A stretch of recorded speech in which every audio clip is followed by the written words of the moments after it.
Hello viewers, welcome to Gurukul Lectures. Myself Dr. Preeti Jagwani from Aryabhat College, Department of Computer Science, University of Delhi. Here today we are going to discuss potential method of amortized analysis using some examples. In our previous lecture, if you can recall that we have understood the basics of potential method, what actually potential method is and its related terminologies, and we have also established that the total amortized time is going to be the upper bound on the actual time even for this potential method also. This statement or this claim we have earlier seen for the aggregate analysis and for the accounting method, and we have established this for the potential method also. Now in this lecture we will be apart from taking the potential method understanding using some examples, we will also do some aftermath about potential function. So let us start that let us start with the fact that we have established that total amortized time is going to be an upper bound on the actual time always. Now coming to the potential function, how are we going to define potential function, or what could be, we can say, a sensible or a good potential function? So in order to define a potential function, the fundamental which we need to keep in our mind is total amortized cost will be on an upper bound on the total cost. But so it is, we can say it is simpler for one particular operation, but we do not know that how many operations will be performed on that particular data structure and how the states of those data structure is going to be changed. So here we require that for every state I, my h of I is going to be greater than equals to h of 0. That means we need to guarantee that we are paying in advance. That means we have at least something in our storage bag of potential, as we have guaranteed in the accounting method that the upcoming expensive operations are already paid in advance. So similarly here, if we are saying that for h of I is greater than equals to h of 0, that means we can say, or phi of hi is greater than equals to phi of h0, the potential at any state is going to be equals to or greater than the potential of the initial state of the data structure. And we have seen that it is very convenient to define h of 0, phi of h of 0 is equals to 0, and then we will show that phi of hi is greater than equals to 0 for all I. So this is what are we going to do. So similarly we have seen the potential difference between the two states. Let's say the two states are before performing the ith operation the state was I minus 1, and after performing the ith operation the state is I. So we have seen that potential difference is h of I minus h of I minus 1 if the ith operation is positive. Then amortized cost is going to represent an overcharged to the ith operation, and potential of the data structure increases. So ith operation, if it is a positive operation, the potential difference is going to be potential difference after that operation is positive. That means amortized cost represents an overcharge to the ith operation and the potential of data structure is increasing. Similarly, if the potential difference, which is hi minus hi minus 1, is negative, then the amortized cost is representing an undercharged to the ith operation, and the actual cost of the operation is paid by decrease in potential. That means the we can say operation is very expensive and it is not able to pay for itself. So, whatever potential we have stored, from that particular stored potential we are actually paying for that, that particular operation. For the actual cost of the operation is paid by decreasing the stored potential. Now, in order to determine that what potential function will be the suitable one, or what is going to be the appropriate potential function for some sequence of operations on a particular data structure, we can say different potential functions are going to yield different amortized cost, but yet this has to be upper bounds on the actual cost always. So, we can say we may face trade-offs that can be made in choosing a potential function, and the best potential function to use is going to depend on the desired time bound. So, coming to this, as we have seen that there can be trade-offs while we are considering different potential functions, and while considering different potential functions we have to be bounded by the desired time bounds, what time bounds we are actually desiring in. So, basically a potential function we can say will be some such function which is going to represent a data structure to a real number, this we have seen, and the amortized cost will be given by the actual cost plus the difference of potential, plus the difference in the potential. So, generally the amortized cost is represented by we can say for the ith operation the amortized cost will be represented by Ci hat, while Ci denotes the actual cost and phi is the term here. So, instead of the h we have used the term d here, h of I, or you can say d of I minus phi of di minus 1. So, here is the definition of potential function, and in our previous lectures we have also seen that after taking this, or after doing some simple mathematics on this,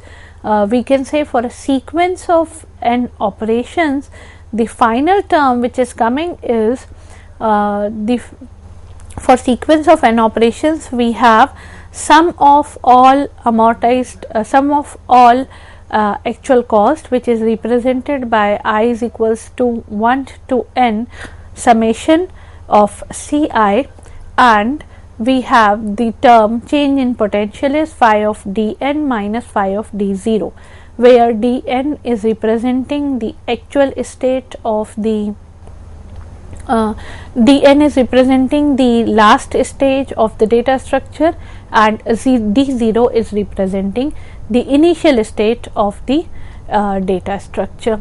Now, using this we have established some fact that if we have, let us say, an upper bound on the amortized cost and putting it all together, we will be having that this upper bound is going to be on the real cost also, because for each and every I we have potential phi of di is greater than equals to phi of d0 for all the states. So, for each and every state this is this potential is going to be a positive a positive quantity. Now, this is a very we can say important thing if we say that potential is going to result in a positive quantity. Looking at or keeping this particular point in mind, let us consider a stack data structure for which we have seen how to perform aggregate analysis and how to perform accounting analysis also. Now, let us consider that very own stack in the analysis while doing the analysis using potential technique. So, potential let me recall that this stack is having one special operation, which is the multi-pop operation, along with the two usual operations of push and pop. So push is to push the element, pop is to pop one element from the top of the stack, while multi-pop says multi-pop allows to pop multiple elements at one point of time, and those elements could be k in number, where k is any arbitrary quantity or arbitrary number, or we can say if the stack is having less than k objects, the total elements in the stacks will be popped off. So this is my multi-pop operation. So with this kind of three operations, let us consider a stack which is a stack S with push, pop and multi-pop operations. And now let us see how this potential method is implemented on this stack. So here, as we have seen, that potential function has to be some such thing that should result in a positive quantity. So here we consider the potential function on that stack to be number of objects in the stack. So because number of objects in the stack can never be negative, this is a very kind of simple analogy. And for the empty stack, let's say we have empty stack in the state d0. So we have d0 equals to 0. So phi of d0 equals to 0. So phi of d0 equals to 0 means initially there are no elements or there are no objects in the stack, which is very okay. So there is no potential, because the potential is represented by number of objects in our stack, and since the number of objects in the stack is never negative, the stack di that results after ith operation, on this ith operation could be anything, it could be push, pop or multi-pop. This stack di that is going to result after any arbitrary ith operation or any operation, that is surely having a positive potential, not a negative potential. So here we established that phi of d0 equals to 0 and phi of di is greater than equals to 0 for all of the any ith operation. So the total amortized cost of n operations with respect to this particular stack is representing an upper bound on the actual cost. Fine. So now here let us consider the operations in the stack, which are kind of, we can say, legitimate operations, and those legitimate operations for this particular special stack example is your push, pop and multi-pop. Now let us see what is going to be the amortized cost in case of these three operations, and then we will see what it is going to be for a sequence of n operations. So first let us consider amortized cost for various stack operations. Now let us see, let us try to understand that if the ith operation on a stack S is the push operation, then what will be the potential difference of the stack before after performing this operation. So before let's say it is a simple push operation. So this push operation is going to increase the number of objects on the stack by 1, that is for sure. So considering our potential function as number of objects in the stack, let us consider that there were s objects in the stack before that push operation. So s objects were earlier there, and after that push operation the number of objects in the stack will be s plus 1. So potential difference will be di minus 1. So di represents the state of the stack after ith operation, which is a push operation here, and di minus 1 is representing the state before that.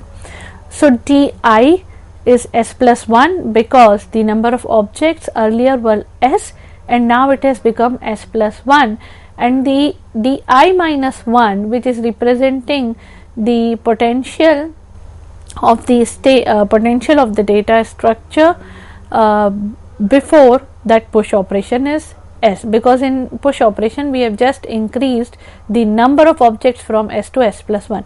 So the change in potential will be determined by s plus 1 minus s, and that is essentially equals to 1.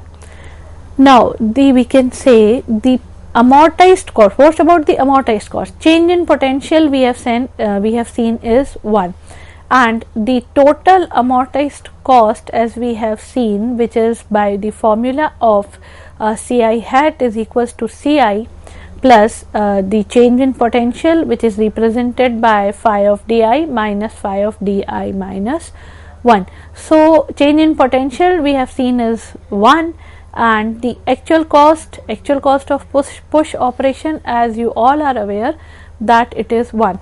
So 1 for the actual cost and 1 unit for the change in potential, it gives me 2. So amortized cost for the push operation is going to be 2 when we perform the amortized analysis using the potential method.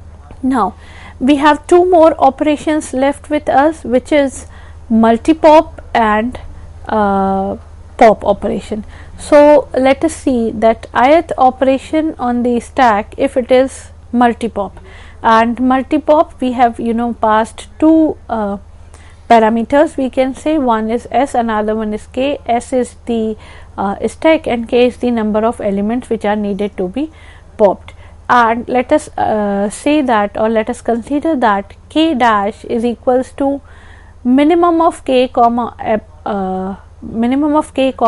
s, and I have already explained that we can only pop minimum of k comma s objects from that particular stack, where s is the stack, small s represents the stack size, and k is the number which you have passed. K is the parameter which you have passed to multi-pop operation for popping out. So whatever it is minimum, whether the k is minimum, or if we say k is 15 and stack is having only 7 items, so minimum will be 7 and 7 will be popped off. So k dash is equals to min of k comma s. So now coming to the actual cost of the operation. So actual cost of the operation is going to be k dash, because one multi-pop operation we have seen is order 1, and if we are talking about that k dash is equals to min k comma s, so actual cost of multi-pop operation is k dash. What about potential difference? Because actual cost and potential difference are the two terms that will be combined in order to calculate the amortized cost. So actual cost is k dash, and what about the potential difference? Potential difference is here it will be minus k dash. Now how it is minus k dash? The actual the state before the potential in the state before that multi-pop operation and potential of the state after that multi-pop operation is witnessing a decrease in number of objects of the stack or number of objects of the data structure by k dash, because k dash objects, which is minimum of k and s, we have popped off. So earlier, let's say there were k dash plus 2, and now we have popped off k dash, so the 2 will be left. So number of objects in the data structure are actually decreased by k dash. So the potential difference here is minus k dash, and the actual cost of the operation is k dash. And when, according to the formula of amortized cost is equals to actual cost plus potential difference or change in potential, so we have amortized cost of multi-pop operation is Ci hat is equals to Ci plus phi of di minus phi of di minus 1. So, which is essentially k dash minus k dash, and this is going to equals to 0. So, yes, we have seen that amortized cost of multi-pop operation is 0. Now, let us consider the amortized cost of an ordinary pop operation. Looking at this simple math of multi-pop operation, we can easily say that amortized cost for a normal pop operation is going to be 0, because the actual cost of the pop operation is 1 and the change in potential of the data structure will be minus 1, because the number of objects is actually decreased by minus 1 when we perform a simple pop operation. So, instead of k dash, we will be having 1 minus 1, and that is equals to 0. So, we have seen the amortized cost for push operation is 2, amortized cost for multi-pop operation is 0, and similarly the amortized cost for an ordinary pop operation is also 0.